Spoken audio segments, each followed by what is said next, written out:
Oh, we're on. All right. Very good, sir.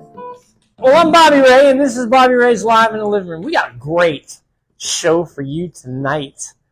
We have the ambassador of Music City, right, David Andersen. And boy, does he have some stories. And we got the ambassador of... Where? Texas. Okay. The man from Dallas. Real quick story. Don here was Don and Steve Brown. You were the first guests that we had, right, on Live in the Living Room, which was really picking on the porch. It was. But between fire trucks, police cars, and crackheads, we could not hear anything. So then now it's officially Live in the Living Room, and that episode got deleted. Oh, it did? Yeah, that's why you're here. Okay. Because we're doing it all over again. Sure. Okay. And so these two guys I've known Dave for a couple months now. Right. Just met him, and Don I've known for a couple years now almost. Yeah. Yeah. And they have incredible backgrounds. Don's going to share with us what he does, and then we're going to take the rest of the show to pick this man's brain. He is a treasure of knowledge of country music and music in general. So, ladies and gentlemen, David Andersen and Don Wall. Thank you. Thank you very much. Thanks, so, Don, right off the top, yes, sir. Give us a real quick, where you come from, how'd you get here, and where are you going? Sure. Kimberly and I moved here 2.5 years ago from Dallas, Texas, where I had lived for almost 40 years. And I'm not from Texas or Dallas or Nashville. I'm from Massachusetts. But you sing about it. I sing about it. And I moved to Texas from New York City when I was working with ABC News. So I was a TV news producer. That still blows me away every time I hear that. So you were a roaming. What is that? Is it a roving reporter or a roaming reporter? I've done since I started. I've done all kinds of things, including on camera and things like that. But right.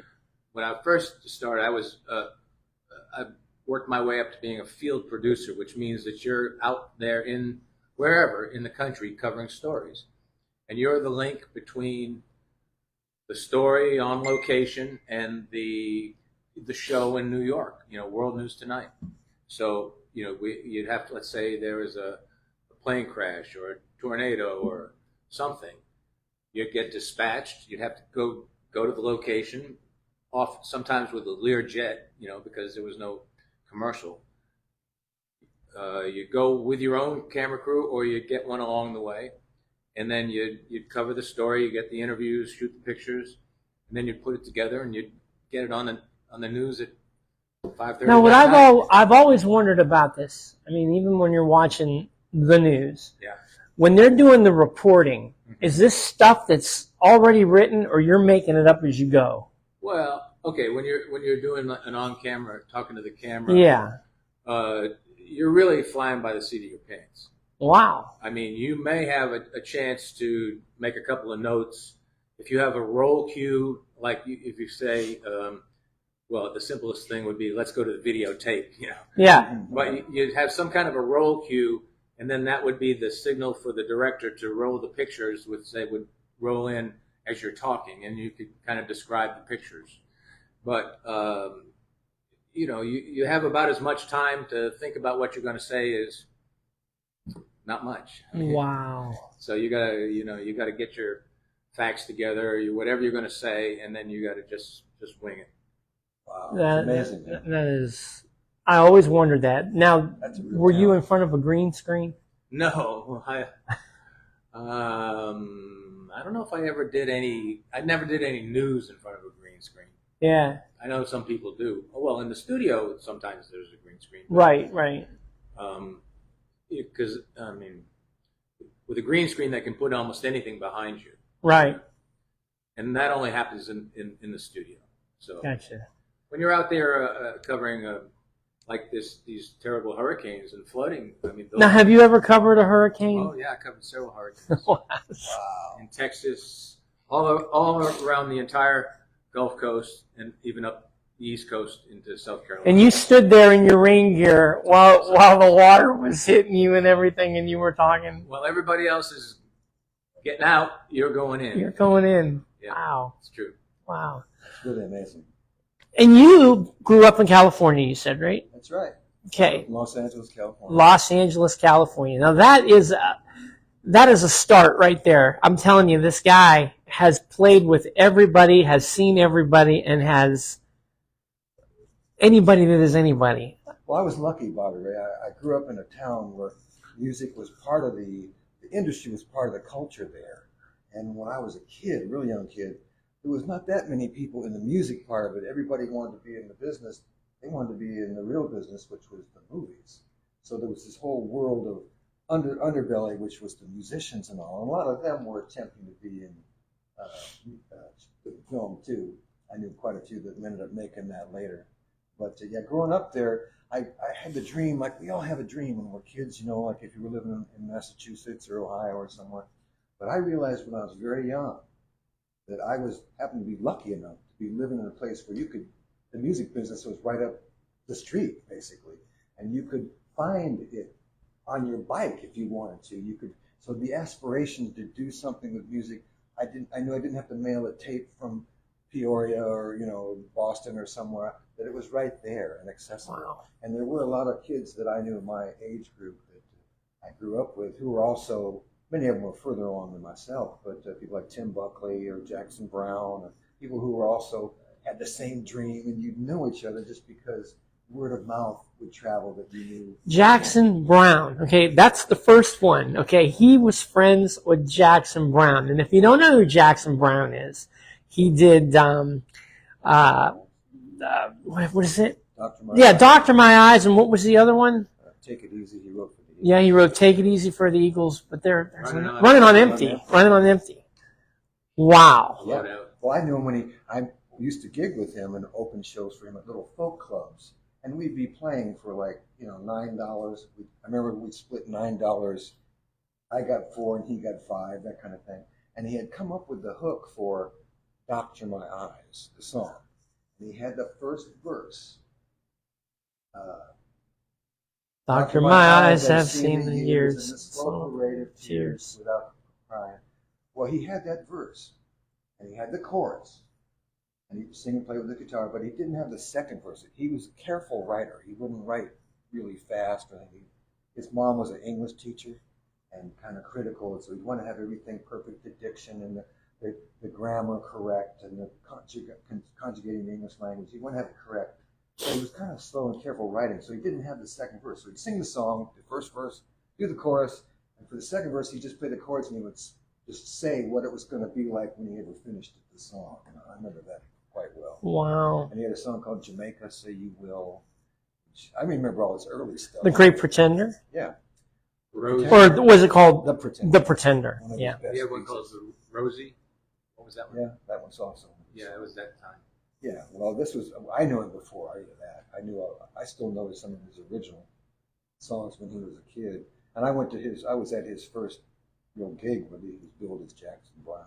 But he was a friend, you know, so I knew him A friend. as a person, you know. He was a very bright, great guy. Don Wall's my friend. There You go. had Jackson Brown Well, as your I friend. have Don Wall too, so we have that in common. But I got to, because I lived there, and I had proximity to all this burgeoning greatness. Tim Buckley, the great singer whose son, Jeff Buckley, sang the song Hallelujah years ago and passed away. I knew Tim. He was working as a busboy at the El Commodore restaurant in Anaheim. You know, and you tell him about stuff. We go play at little folk. They have little coffee houses. Rewind a second. You said he sang Hallelujah. Wasn't that? His son did? Jeff Buckley. Wasn't Tim that? Buckley was Leonard earlier. Cohen. Yeah, Leonard Cohen. Leonard Cohen. Was that his song? No. It was Leonard Cohen who wrote the song. Leonard Cohen wrote the But song. Jeff Buckley covered it and had a big smash. He had the biggest hit, I think. I think he did, yeah. Other people have sung it. It's one of the great songs ever written. My mom, she loves that song. Well, She goes, "Oh, it's such a spiritual song." I'm like, no, Mom, it isn't. You ought to listen to the lyrics of the song. Leonard Cohen was such a genius of blending the classics, Shakespeare, Right. with romance, and all. He was Right. a brilliant poet, you know, Right. as well. but he was a great writer. No, Tim had his own songs in the '60s. He got signed to Elektra early on, had hits as a solo artist. Had a great tenor voice, beautiful talent. Now, were you part of the Laurel Canyon? Yeah, I knew plenty of people that used to hang out there. I mean, we'd go to my friend's house in Laurel Canyon, who lived on the canyon side, on the south side, and that's where Jackson lived, and Joni Mitchell lived just 2 stores down from him. But I was whenever you were at Jackson's house in the afternoon, late afternoon, Joni might come driving by in a Jeep. And she would always honk. Joni Mitchell. Yeah, she would honk her horn as she's going by Jackson's house just to say hi. She wouldn't stop. It was, charming that way. And right across the canyon was where the great singer and songwriter Carole King lived. And she would also had a piano out on her patio. They were hillside homes that kind of stuck out of the canyon. And she would be practicing out on the canyon. So you knew Carole King? No, I met her, but I didn't know her. But you hear her in the canyon singing like the Tapestry songs and that stuff. And she had a band. Her husband played bass. I don't remember his name. They're not married anymore. But she'd be rehearsing stuff for that. And no studios out there. But Laurel Canyon was kind of a cool, hip place where a lot of musicians lived. Oh, Mars Bonfire, who was a songwriter, local songwriter guy. He wrote the song "Born to Be Wild" that was cut by Steppenwolf. Yeah, he was a great guy. But I was there at a party one night, and David Carradine, you know who that was? Yeah. The actor. Kung Fu. Yeah. Great actor. His dad was a great actor. Family of actors. And John Barrymore Jr. Yeah. Who was the son of John Drew Barrymore, grandson of John Barrymore. Anyway, he was a great actor and stuff, but they all sang and played guitars too. And we were at this songwriter pole, like a guitar pole in the canyon there. And we were just hanging around, just sitting at his house playing. And all of a sudden, the front door comes David Carradine and John Barrymore, who was a very handsome actor guy, about 5'6", really handsome dude.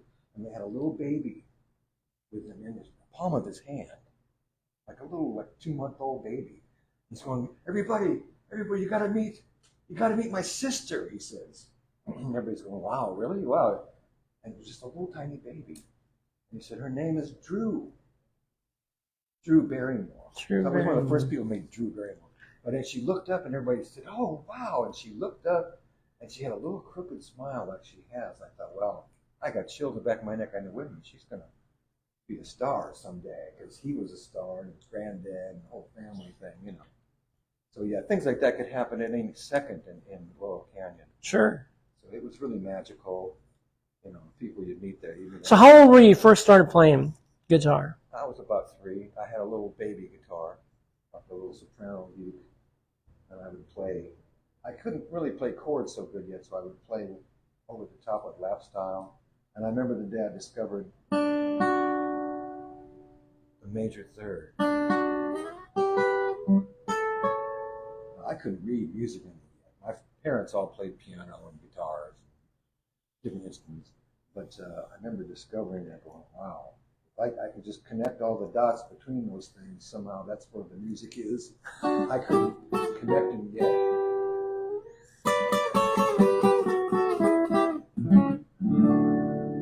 But yeah, I started when I was about 3 and just kept after it. And I took piano when I was pretty small. My mom taught me piano, how to read music, which was a great blessing, because later on you want to learn how to play a Beatles song.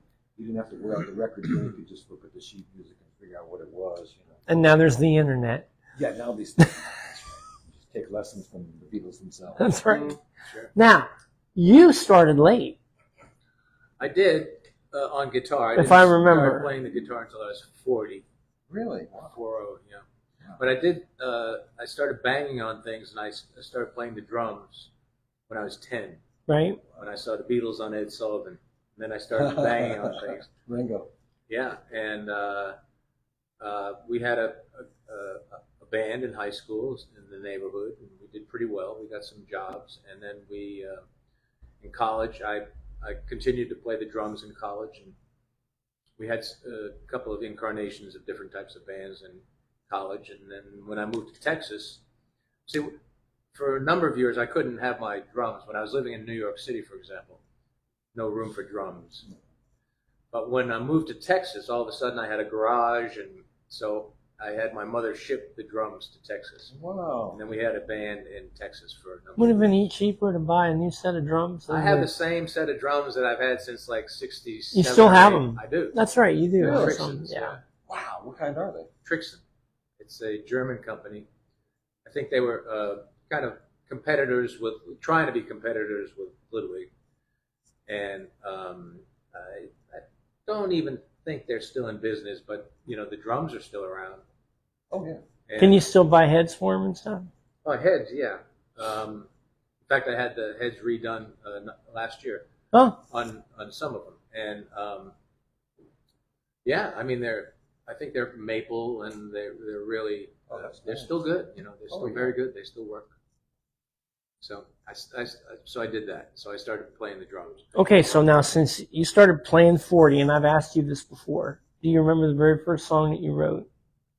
Oh, the first song I wrote. Not really. I mean, it's not really any song that I do now, but it was like when I first started putting chords together, it was pretty bad. I mean, I brought it to the guys in our band in Texas, and they were like, "Well, that's not a song," Oh, nice. You could have been in show business and heard that. It could have been. Could you play it? No, No? I don't think so. No? No, I don't think so. I think the first one I did it on piano, Okay. Oh, wonderful. but it was just like, That was a good cop out, Don. Just talk about piano. well, no, but I mean, the first time I started seeing how the notes go together, I think. Right. Even Which though is much better on piano. You see it visually so much more easily. Yeah. But when I was working with the guys in Texas, and we did a lot of Beatles covers and things like that, and it was just a 3-piece. I was the drums, we had a guitar player and a bass player. Wow. And we sang mostly 2-part harmony. And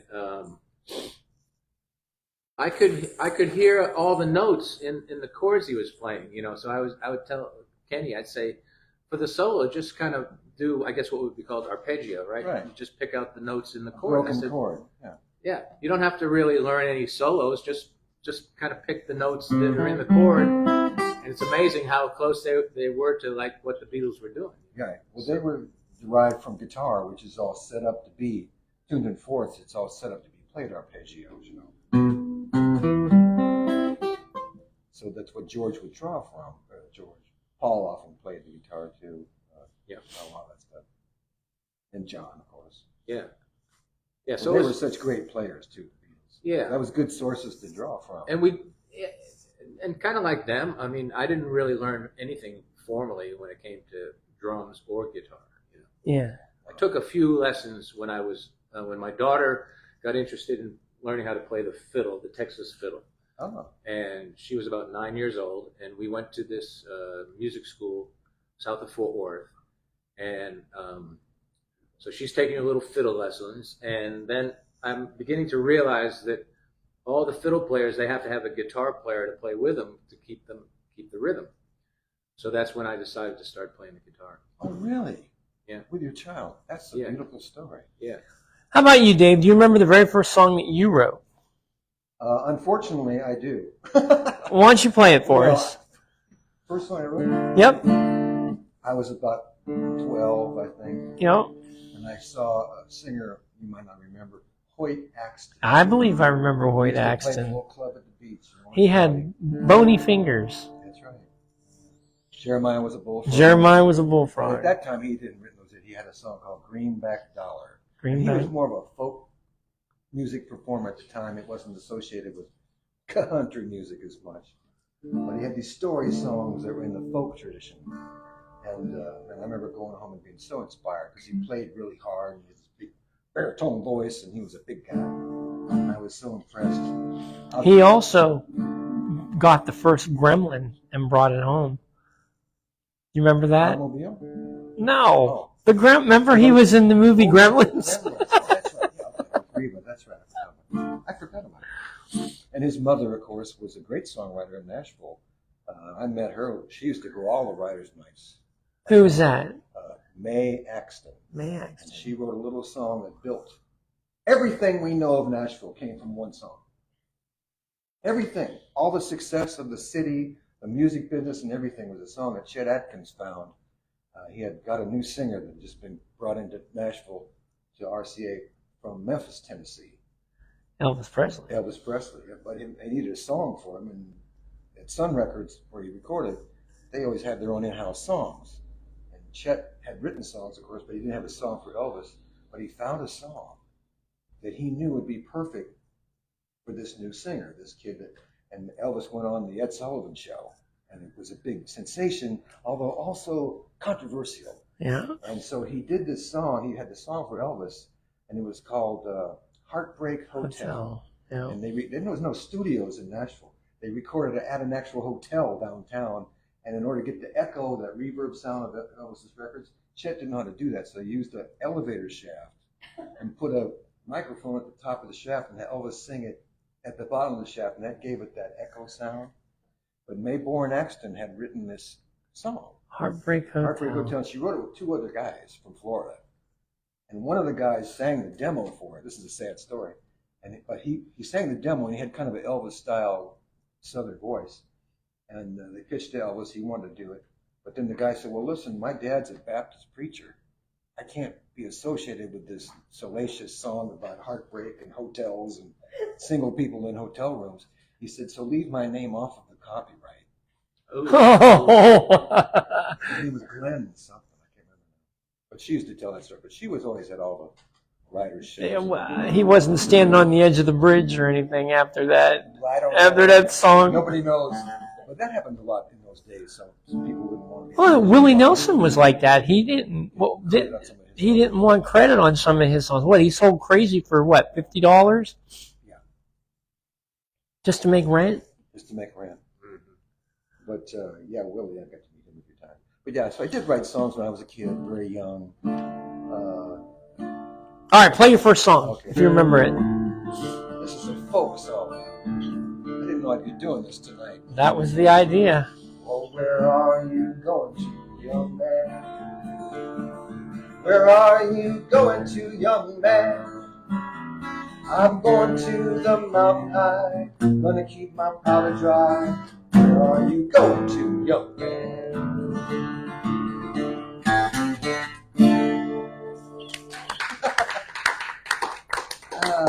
Folk inspired, you know. And it went on to talk about how I kissed a girl with lips of wine, you know, and I never kissed a girl before. I didn't know what wine tasted like. But I wrote these lines the way we do to, you know, fictionally insert ourselves into the story. Absolutely. Song. I never pitched that song. But. Wow.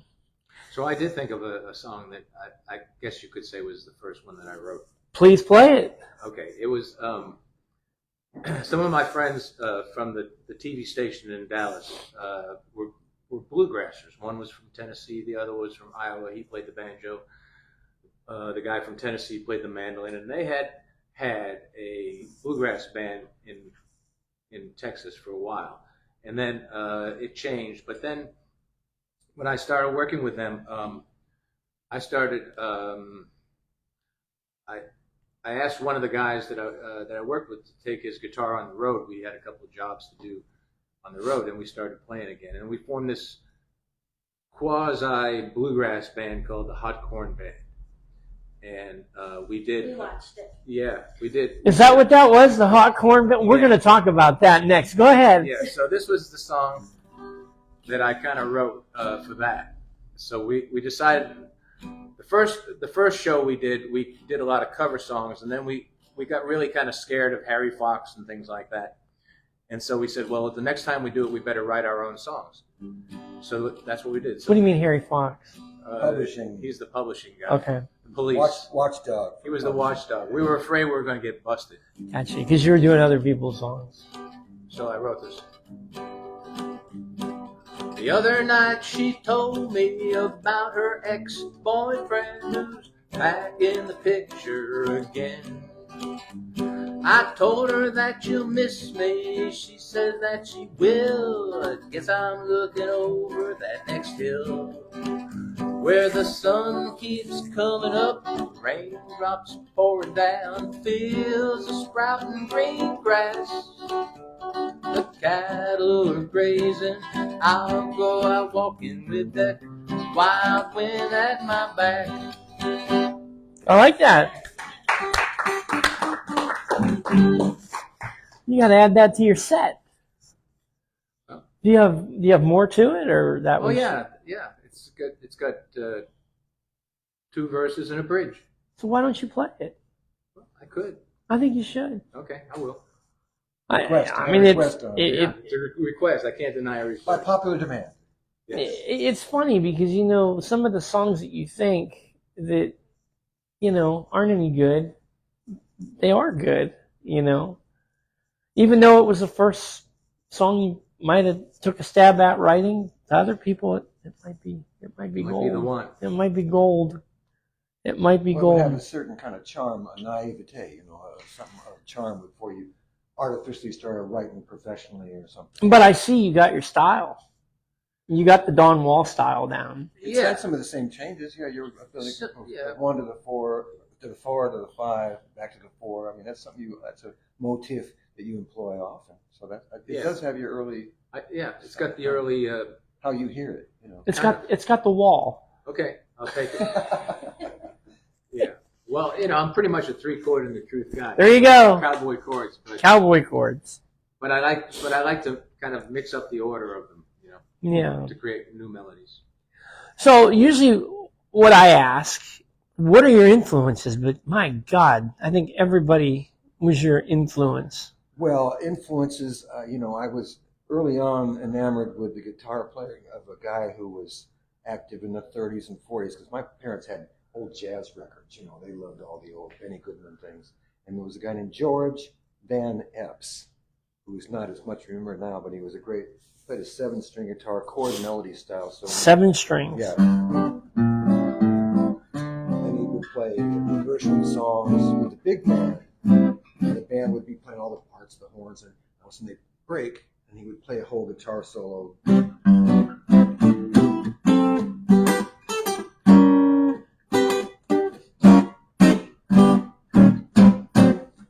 Chord melody stuff. I thought that sounded so cool, but on the guitar, it's hard to do. What's he doing?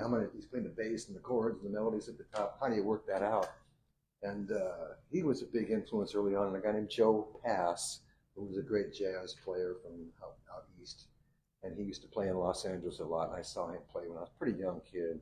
But these were very accomplished players, And I remember going to see him. I thought, well, I'll learn something from watching. You couldn't learn nothing. They were so good. You couldn't tell what they were doing.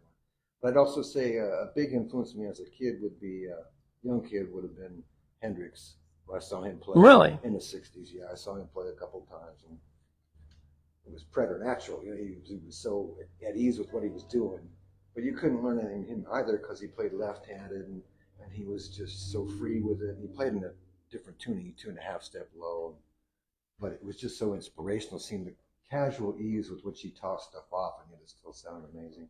But then he lit his guitar on fire. Well, I didn't do that. I didn't see him do that. This was maybe just. That was a Woodstock, wasn't it? That he did that that? was at Monterey Pop. Monterey Pop. That's right. But he was. I didn't see him do that, but I did see him play. He was amazing. But another one that really thrilled me always when I first heard him on TV shows was Chet Atkins. Chet Atkins, guitarist. yeah. And he had that famous pick in the style,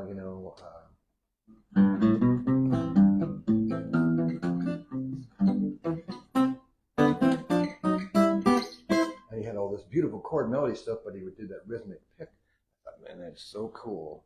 And Merle Travis was the guitarist that he kind of based his style on, who played a lot on early country music TV shows in the 50s and 60s. And they filmed a lot of those things in Long Beach, my hometown. So if you went to grocery store openings and things, you'd see Spade Cooley and Merle Travis. These people would be at the store and they might be playing something just for the heck of it. And for TV people like you would do, and the live TV out there to cover the opening of the Piggly Wiggly store, And so it gave me a sense early on that this was possible for me to reach the avenue that would have led me to that whole world. And so I wanted to be ready. So I started practicing Chet stuff real early on. And then when I moved to Nashville in the 90s, early in 1990, one of the first people I met was Chet Atkins. He was going to be playing at a Sheraton at the airport, Sheraton Hotel. So I went out there. Me and my girlfriend went out there. My girlfriend was kind of forward. She was a very pretty girl, singer, but she believed in me deeply. But I was kind of shy, you know. As you know now, I'm very shy. But we met Chet, and we went and talked to him and stuff. And he was very nice, but he was kind of quiet and unassuming. She said, "Well, Chet, Mr. Atkins, you got to hear my boyfriend David. He's really a great player, and you got to hear him." And blah blah blah. She was really pushing it. She said, "Oh, is that right?" And he autographed one of my business cards for me. And he said, "Well, come by the office, you know, and come by, and we'll meet some of the friends of mine." And I was like, real old Nashville, humble, nice, inviting. I didn't know at the time that Chet was the kind of guy that, big name star, worked with Elvis and Dolly Parton, discovers Willie Nelson, all that. But he always liked to find somebody new that he could believe in and maybe help get started. He was like a gardener who wanted to plant a seed and then watch it grow into something like, you know, other artists that I know, Vince Gill, Dolly, they all tell the same story, that he did that for them too. So I went to his office and played with him, met him, and he said, "Oh man," and I played songs for him. He loved my songs. He said, "Oh, your songs are so well written." But I'd come up in Hollywood and I'd had songs published in major, you know, publishers and all, Criterion Music. I used to write for them. And but he said, "No, your songs are really good. They're not really quite the style of what's going on in Nashville Music Row right now.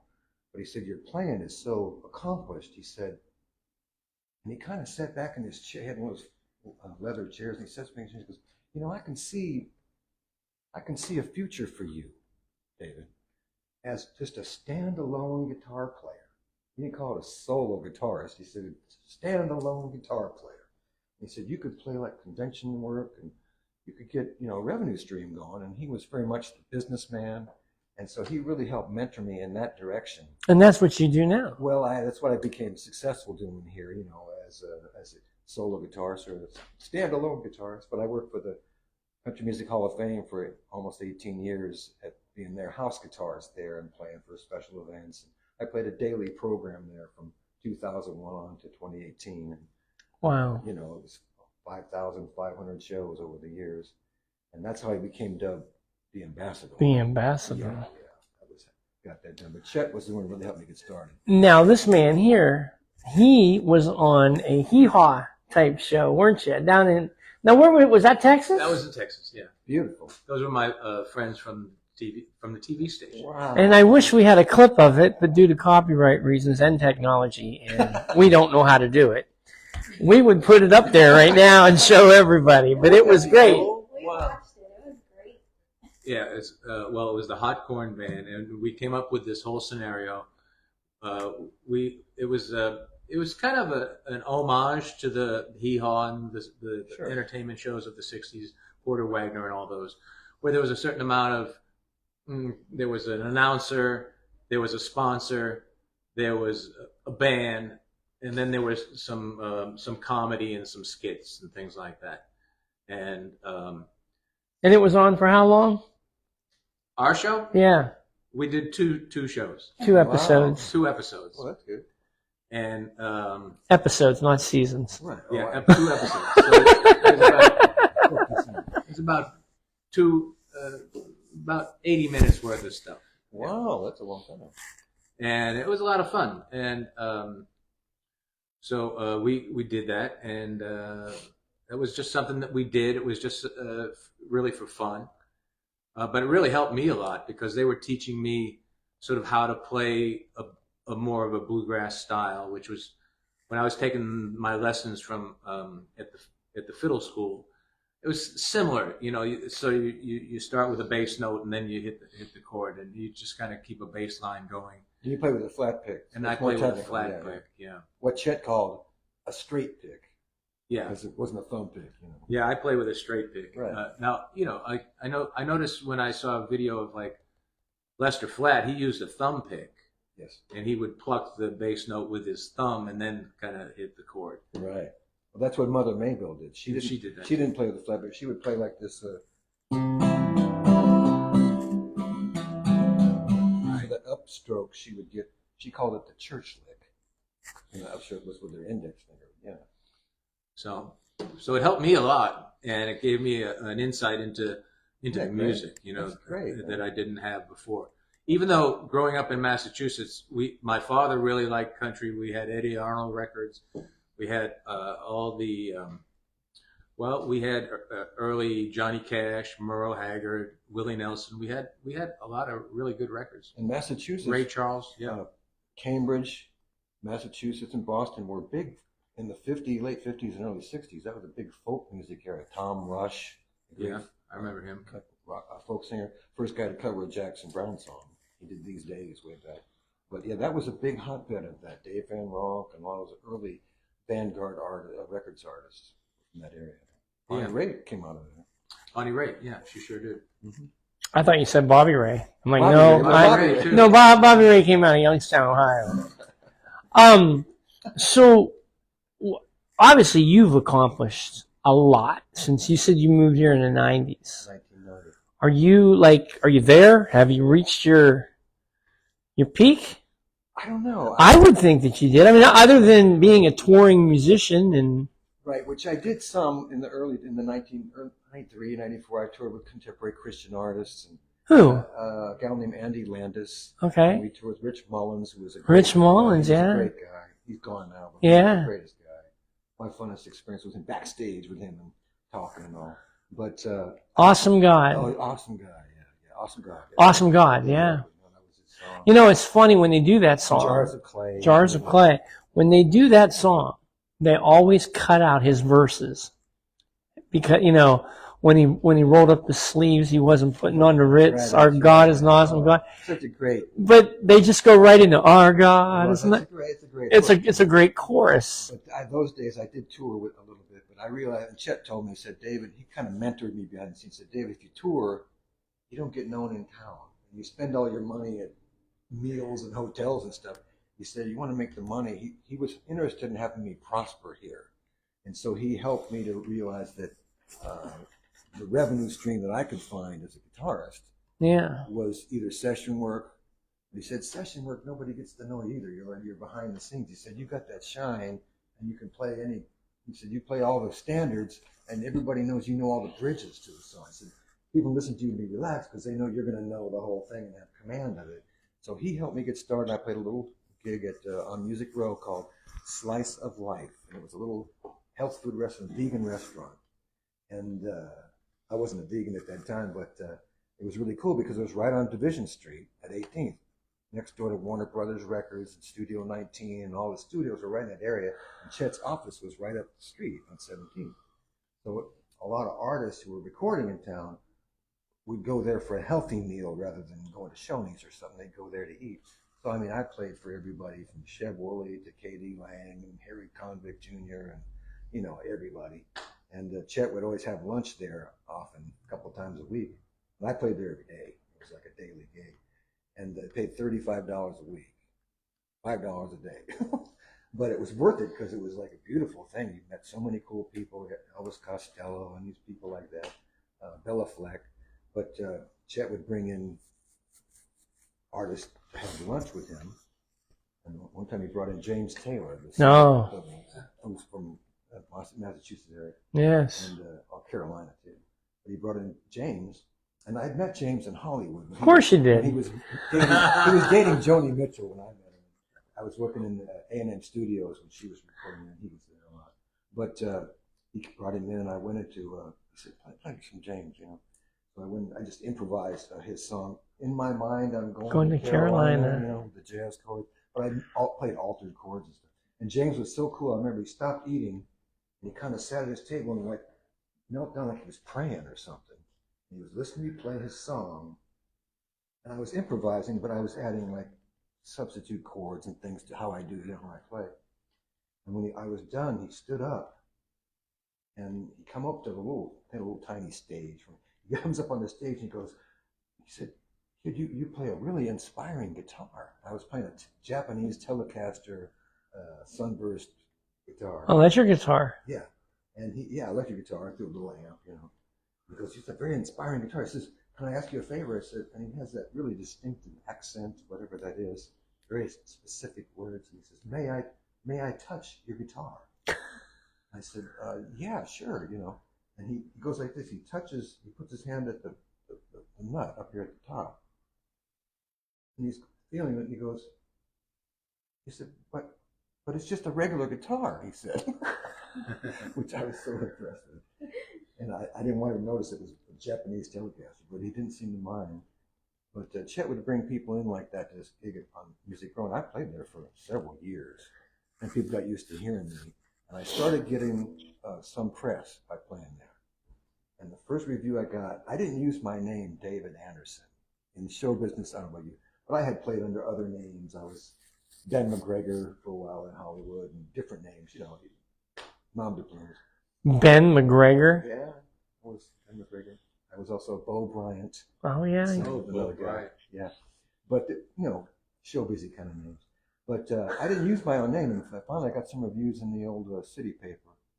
And the guy said, "Well, this guy is an unknown, but he's really good, and he's playing at this place, and you got to go hear him."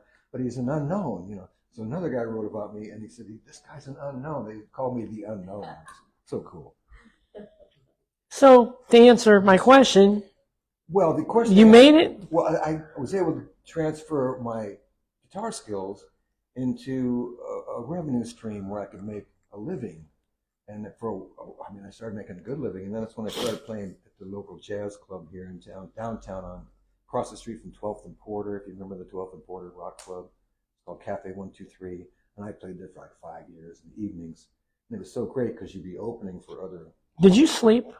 Not much, man. No, I didn't. I mean, you had to just keep going because once you got a break in this town or a town like this, where there's so much competition, Chet told me, he says, once you get the break, you can't stop. He says, you can't live off the gas pedal because somebody else will come in and take the energy you are now and jump on it. So I would never stop. I remember guitar players would come into Cafe 123 with their guitar cases and go, you see here, Adrian Ballou, and all these famous people would come in and want to play there. It was a really cool setting. And one of my fans there who loved my music was a guy named Kyle Young, who was the actual director of the new Country Music Hall of Fame Museum.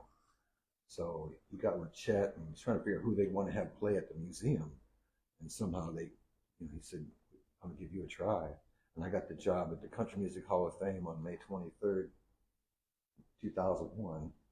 I played one day, and they were going to decide if they wanted me to come back, And for the first few days, I would bring my amp in and my guitar and the whole thing. Finally, the third day, the superintendent of the building goes, I'm hauling the amp out, and he goes, "David, I think I got a room back here and put that into it." And I played there for another 5,500 days. And it was a really great spot to become known at. And I got on board with the Nashville Convention and Bureau Visit Corporation, and worked with them since 2002, I think.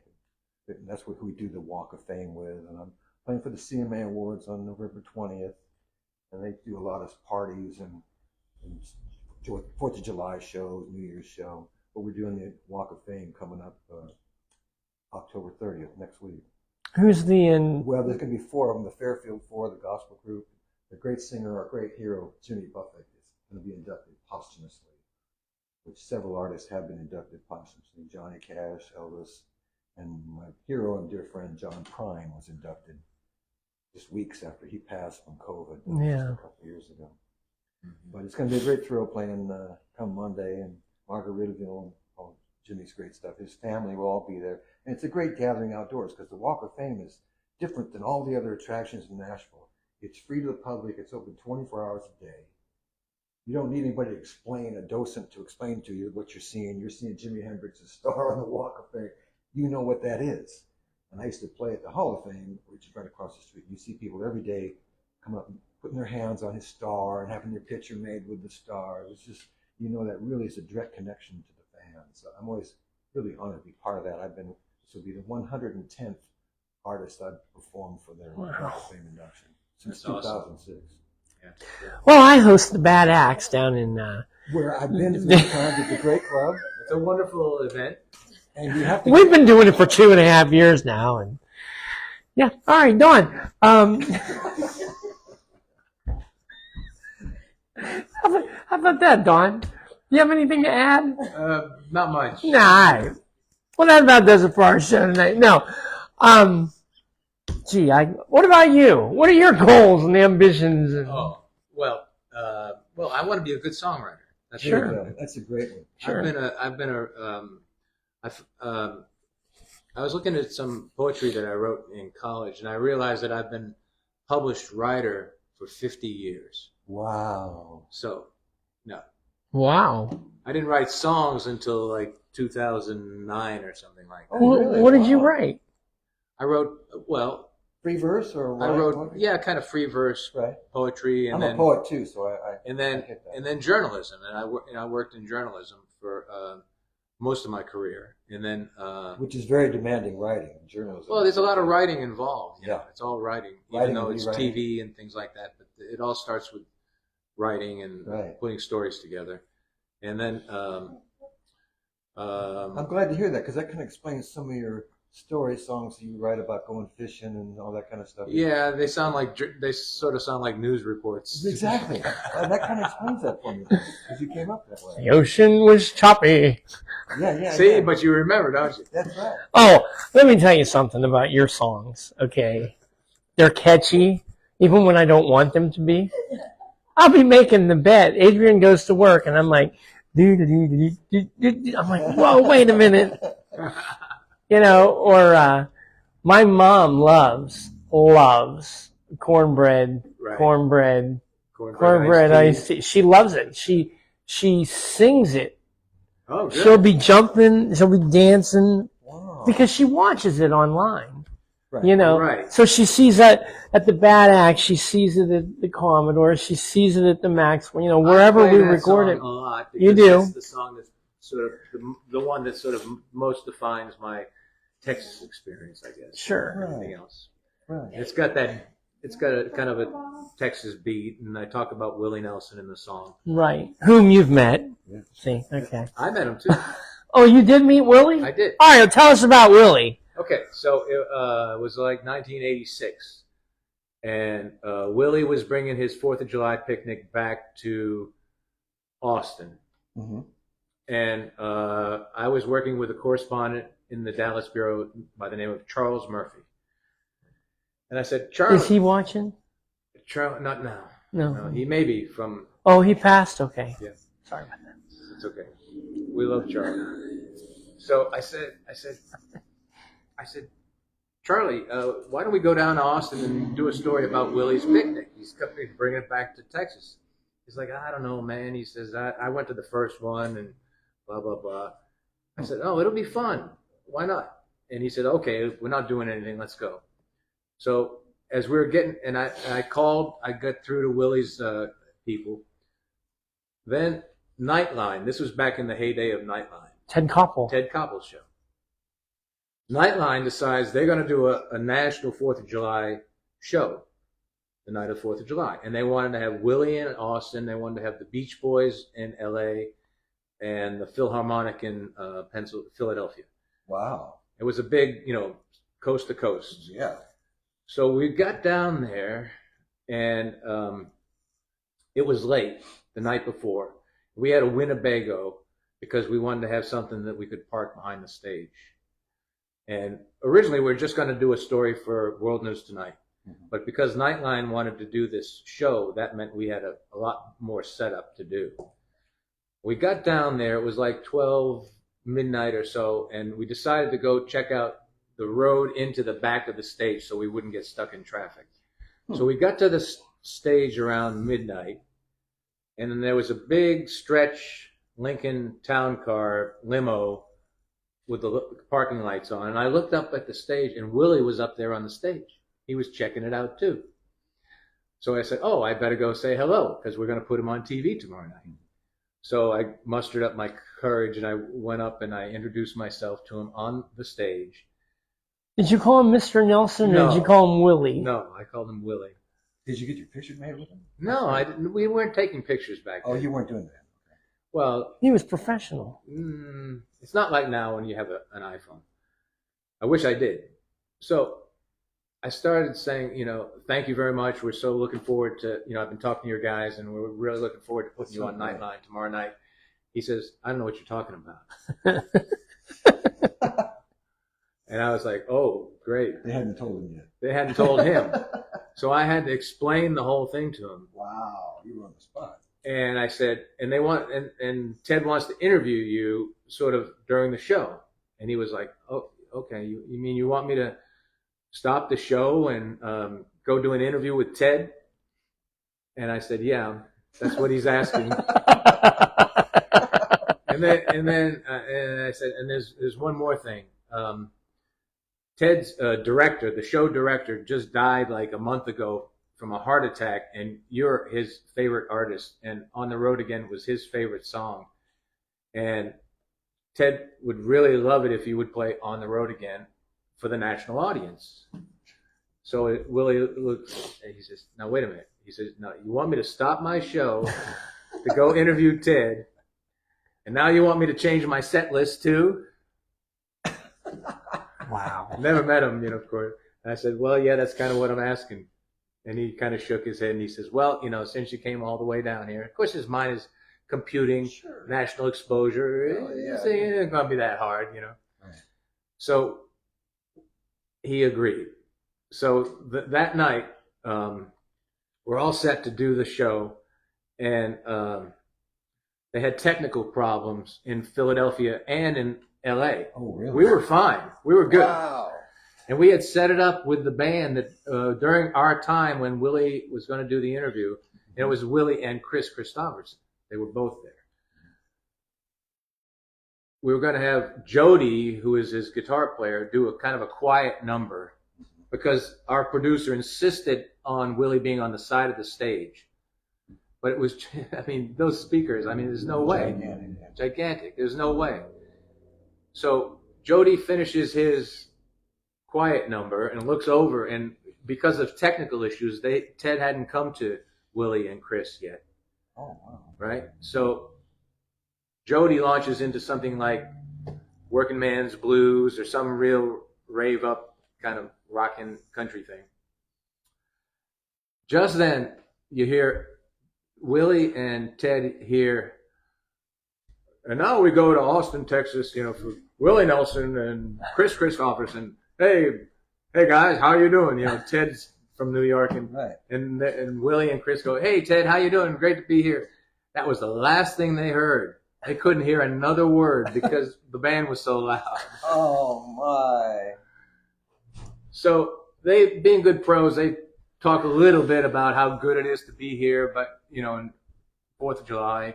But then they kind of ran out of things to say, and Chris looks at Willie and says, Willie, I feel kind of like a fool here. He says, me too. And they took off their headsets, and then they walked away from the cameras, leaving Ted hanging there. And Willie goes back to the microphone to talk to the audience, and he says, sorry, I've been talking to Ted Koppel on Nightline. Boo! The whole audience, 30,000 people booing Nightline. Oh my goodness! And wow. And meanwhile, Ted is talking about his poor dead director who loves Willie Nelson, and they just booed him. This was. And we're hoping that Willie's going to play On the Road something Again. special. And so I was with Willie's agent at this point at watching on the monitors next to the transmission truck, and we were looking at each other. What's going to happen next? So finally, Willie goes up to the mic and he goes, on the road again. And me and David, his guy, we went, yeah, it's cool. So, Everything's good. and it saved it. Oh, yeah. He saved it because he played On the Road Again, and everybody was happy. I got a telegram the next day from the executive producer of Nightline saying, well, it wasn't perfect, but it was great television. And Chris Christopherson says we look stupid. I feel like a fool. He says, I feel like a damn fool. Let's get the hell out of here. Yeah, we just lost Chris Christopherson. Yeah. Willie's the only one left.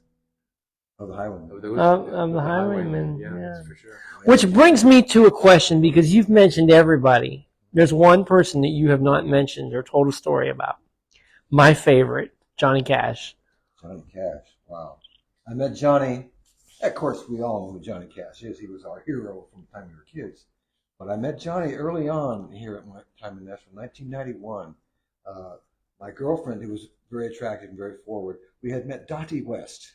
Donnie was raised was. on Country Sunshine, a great, Yeah. beautiful woman who wrote killer songs and was a singer partner with Kenny Rogers and other people. Yeah. She's a great solo artist. We met her at a Walgreens. First been down maybe a month. Every time two fools collide. Every time fools to collide, that's right. Well, she was at Walgreens and she was trying to reach someone on the top shelf. And she wasn't as tall as me, so I reached it for her. And she said, "Oh, thank you, young man," or something like that. And she invited us to her show, and she was so nice. My girlfriend was really, they kind of hit it off as two women, you know. So we got to know her pretty well and went to a couple of her shows here in town at the Palace and whatever. And I mean, just a few months later, she was on her way to her gig at the Opry. Yeah. And she was unfortunately hit her car. The car she was in, the guy was drunk. She didn't know it. She was late to the show, so we had her neighbor take her to the Opry. And Riley Parkway, he took a wrong turn, crashed, and she was killed. So right there on the bend. At Riley Parkway, yeah. It was before they made it divided road. This was in 1991. Anyway, so we said, my girlfriend said, I said, well, her funeral is going to be, you know, this weekend. And, you know, she wasn't as big as she had been for a while at the Star. She said, well, we better go to it because it might not be anybody there, you know. Who knows? You know, we want to honor her. And she was, I really loved her. And I said, yeah, let's go. So it was at the Baptist Church in Brentwood. And we went down there and we dressed up in more black and then went down to her. It was probably 800 people there. I mean, every Dolly was there, and Kenny Rogers and Steve Wariner. And Steve Wariner performed. A lot of people performed. And we were standing there in one of the lines after the funeral. And it was right next to my girlfriend was standing June Carter Cash and Johnny Cash.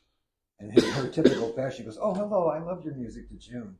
And June was a very beautiful woman. And the photographs don't always tell the story, but she was extremely charismatic. Like Hollywood star level. She just had a glow. And we were standing there, and then Johnny standing right next to her. And Johnny, the funny thing was, if she moved like a foot that way, he moved right with her. He didn't want to not be in contact with her. Yeah. And he was so charming and sunny, and even though it was a funeral, he was really charming when I talked to him, and he was so nice. And he said, well, you got to meet Cowboy Jack Clement. He was telling me, hey, you're a songwriter, you got to meet Cowboy Jack and all this. And he had heard about me from somebody, I don't remember who. But he was so nice and engaging. And then we went to see him a couple of times. And he did a live show one time at the Parthenon, saluting the American flag. And he stood on the steps of the Parthenon and played. And we talked to him there. He was a really genuine and generous person. He wasn't the dark prince you'd think he was, as the dark personality. He was a sunny guy. He liked to be funny. And I've seen all the home movies that Cowboy Jack had of him. And he was just funny doing these skits and stuff. He was really a great guy. And I think my favorite story of him was he's in the studio and later in the 60s. And he'd known June Carter for a long time, but they were both married to somebody else, and they were in love, but they were not. They were married to somebody else. 1961 or something.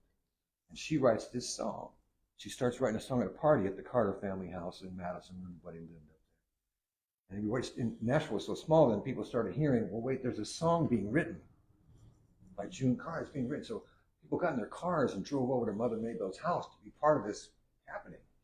And Merle Kilgore, who was Hank Jr.'s manager and songwriter, he went over there and got in. He's co-writer on the song called Ring of Fire. I fell into, which she wrote about falling in love with Johnny. It was a ring of fire because she couldn't really be with him, but whatever. 6-7 years later, he's recording the song at Columbia Studios on Music Row, in a big studio, and he's at this time kind of chemically altered. How should we say? He was into all kinds of recreational stuff, and he was quite angry with the session wasn't going right. He didn't like it, and this and that. So, what do you want us to do? And the guy said in the studio said, well, what do you want us to do? He says, oh, it needs something. Trumpets. It needs mariachi trumpets. Mariachi trumpets. Like 1 o'clock in the morning. Oh, mariachi trumpets. Where are we going to get that? We got Wayne Jackson on the phone, who was in the Memphis Horns. Another guy, and they come over and they got them set up in the studio. Well, Johnny, what do you want him to play? He said, I don't know. Call Cowboy Jack Clement to get him over. He'll know what to have him play. They call up Cowboy Jack, get him out of bed. Cowboy told me the story. He goes over to the studio at Columbia on Music Row, and they say, well, what should they play? And he goes, da da da da da da da, and he walks out. And that's the signature lick on the record. So Yeah, that's my Johnny Cash stories. I have a few more, but some of them wouldn't necessarily be family oriented necessarily. But actually, I can tell one. Johnny and Roger Miller. Yeah. They were standing at the Hall of Fame, I think it was, and it was they're just talking. Some of the best things I ever heard was just two guys talking to each other, you know. And this is a famous story, you probably heard it. But Johnny's telling Merle Haggard, or upstairs, he's telling Roger Miller, well, if you're in Dallas, there's this cool hotel to stay at, and they got laundry service, and you can save money by staying at this hotel, and they'll do your laundry, blah, blah, blah, on the road stories, how to handle it. And Roger goes, well, I got a tip for you, Johnny. In those days, they took little white pills to stay awake on the road. He said, take all your pocket change and put it in one pocket, and take all your little white pills and put them in the other pocket.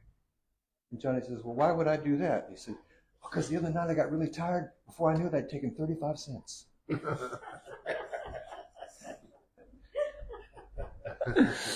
Wow. So I got to hear a lot of cool things, just being there and not saying anything, but just hearing some of the classic stories. Well, here's what I want to do, because we're running out of time, and I know we did a lot of talking, but you didn't get a chance to play. So I want you to play Cornbread for my mom. Okay. All right? Sure. And you play along with him. Sure. Okay. And, what? What would you say? Our stage manager is trying to take care of the cat here. Oh, and in case you guys didn't notice, the Adkins are no longer living here, and neither are the three dogs. They left. They got their own place, which is up in Madison, so they're all moved in. So this is all our place now, and we do have a new addition to the family. You want to show her? Go get her. Here she is. We're gonna show the world.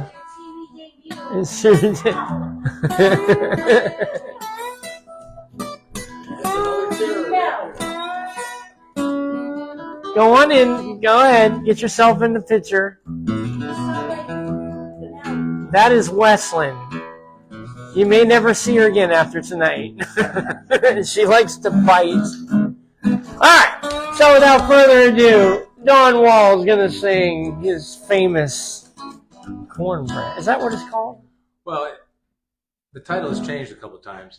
I originally called it Cornbread, and then you know how you get your songs evaluated by the NSAI people and whatnot? Yeah. Somebody suggested I call it Texas in My Jeans. And I Cornbread. went back to Cornbread. Cornbread. So, Right, Dave? Cornbread. So this is basically sung by a guy who has moved down to Texas, to Dallas area, from New York City. Okay.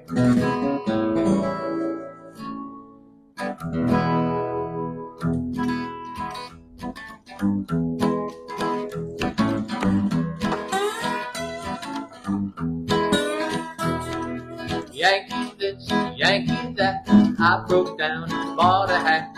Barbecue, chicken fried, I can't wait, that's no lie. Jalapenos, margaritas, gorgeous Texas senoritas on the highway feeling mean. Got me a plate with 3 fried beans and cornbread, cornbread iced tea. Get your greens and black-eyed peas. We'll have a feast on New Year's Eve. I wasn't born here, I may not die here, but I got Texas in my jeans. July 4th, I went to Austin, spent the day with Willie Nelson. Hippies, rednecks, red hot mamas, full-quilt ostrich, Tony llamas. You know I fit right in here, with my eyes just full of cold beer. Cowboys' dreams, blue eyes crying, it's a whiskey river, man, I ain't lying. And I like cornbread iced tea. Eat your greens and black-eyed peas. We'll have a feast on New Year's Eve. I wasn't born here, I may not die here, but I got Texas in my jeans.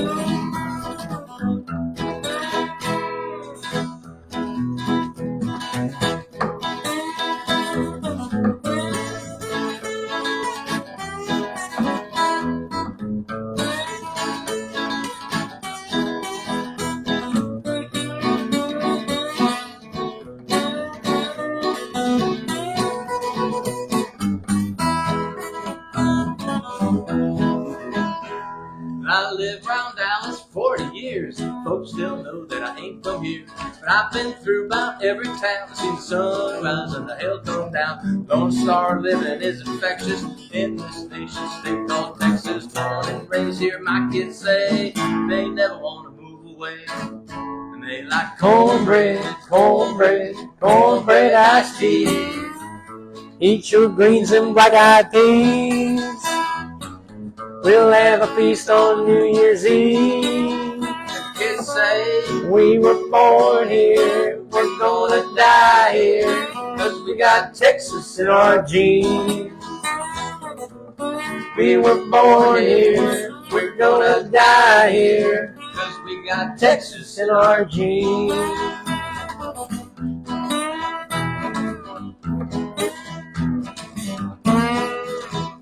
Texas.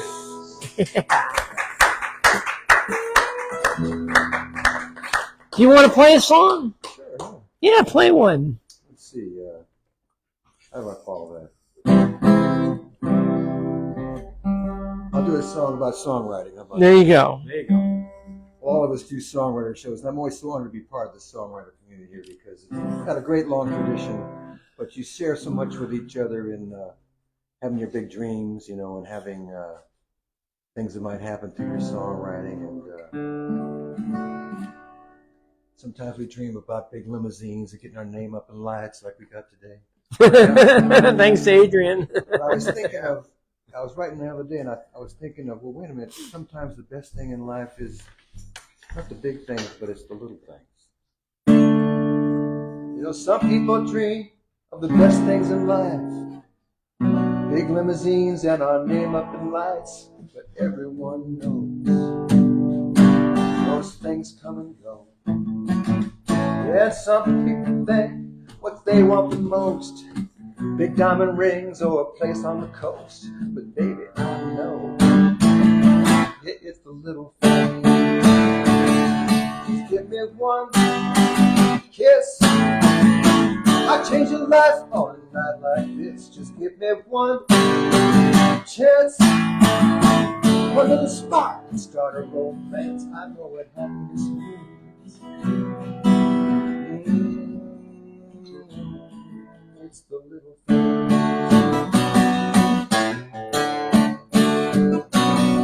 Yes, some people think they gotta go far, live like a king or a movie star, and drive a big fancy car. That's just the way people are. Yes, some people think that they must have the best. They say they ain't gonna settle for less. I know what happiness is. It's the little things. Give me one kiss, I'll change your life on a night like this. Just give me one chance, one little spark and start a romance. I know what happiness means. It's the little things. Yeah, it's the little things. Yeah, that was great. Well, that about does it. You got her done, son. I think it was good. Oh yes, Dawn, you do. You have a new single coming out. Oh, we do, yes. On November 1st, Waylon and Me will be released on Spotify, all the streaming services. We're looking forward to that. Yeah, I've got 11 songs that I've recorded, and I'm going to release them sort of maybe ones or twos or whatever, and eventually compile them as an EP or an album, but not going to release them all at the same time. No, don't do that. I released It's Not the Years, It's the Mileage, and the only song that ever really got played was Red Bull. Right. The other ones all got neglected pretty much, so it's better just to release, one at a time. Yeah. I mean, that was my experience. Yeah, so November 1st, I guess it's under my name on Spotify and Apple Music and That's iTunes great. and all that stuff. It's wonderful, Don. You can find my music on Spotify and iTunes. My latest project is called When Springtime Comes Again, and it's people are really enjoying it too. It's really been fun to have that be part of the internet world. It's on Amazon and iTunes and all those happy places. That's great. Yeah, it's fun. That's great. And we got a new single, hopefully, we're going to record. It's going to be coming out. But Mushroom's doing, it's always something's doing really good. I think, are we at 5,000 yet? 5,000 streams? 4,802. Well, that's close. Please stream. Please. We want It's 5. 5,000. We want 5. That's good. Almost 700 on mushrooms. Oh, really? Yeah. Oh, 700 on mushrooms. So eat your mushrooms and listen to my song. Where are you playing at next, Dawn? Well, we're all playing on Halloween. That's right. We are? Yeah. Yes, I'm doing we 2 are. shows that day. Yeah, we're going to be over. Are you dressing up? Yes. Oh, yeah. What are you Oh, going yeah. as? I think a pirate, maybe. I'm gonna be one of the Blues Brothers. So I was going to be a blues brother. Do it together, okay? Yeah, you can do 2 blues Yeah, brothers. because I don't think Steve is going to. No, Steve. He won't? I don't think Steve does Halloween. I think It's gonna be fun. That's gonna be fun being there. So where are you I'm playing? also doing We're going to be Bobby's. at, yeah. Millennium There's Maxwell Millennium House. Oh. I'm doing Bobby's that afternoon, and it's gonna be a costume party. And I'm there, going to too. try to stop by for that, too. That's gonna be great. C4. She's playing at the Millennium on Halloween too. Oh, okay. But I do a lot of shows with her at Bobby's. And then see, November 1st, I'm doing the Bridgestone Arena corporate shows. I'm doing a lot of those. I just did one at the JW Marriott. October 30th, though, that's the Walk of Fame, noon, right at Walk of Fame Park there in front of the Country Music Hall of Fame. Jimmy Buffett and the Fairfield Four, Bill Cody. It's going to be an awesome event. What time? Wow. Noon, at 12 noon. Oh, the third. Right there, and you just can take an Uber, just get right out there at the park. It's just fantastic.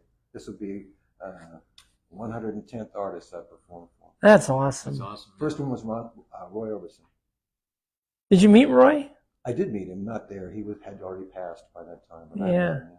He was a great guy. He was a lot taller than you think he was going to be. Yeah. He was a great guy. But yeah, it's going to be fun. October 30th at the noon hour, and then I'm playing Halloween with you and out at the Millennium. And then on November 1st, I'm doing the Bridgestone Arena, which I'm doing several shows down there. And on the 20th, I'm playing for the CMA Awards, which are going to be our 58th annual. I'm a 20-year member of the CMA Country Music Association, so I'm That's really awesome. proud to be part of that. Yeah, for sure. And let's see. We're doing the Millennium Maxwell House, and then tomorrow night is what? Oh, the Millennium Maxwell House. And then Saturday night, or Friday? Saturday is Just Love in the morning. Saturday, we're me and Steve Brown's playing at Just Love Coffee Oh, in the morning right. on Music Row. Right.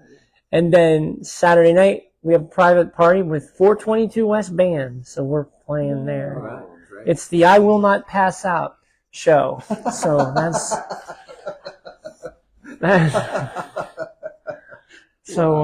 yeah. I'm going to be at the Commodore on Sunday night. So Yeah. with Dave Yeah. Alamo Okay. and Bob Houston. And then we do it all again the following week. That's the beautiful thing about this songwriting thing here in town. Once you get on the circuit with it, it's just so much fun. You meet so many great people like Yes, Bobby Ray and yes. Adrian and Don and everybody. Yeah. Yeah. So everybody say hi to my mom. She's watching. Hi, Mom. Hi, Mom. Hi, Bobby. We love you. Oh, he's going to sing a song for you, Mom.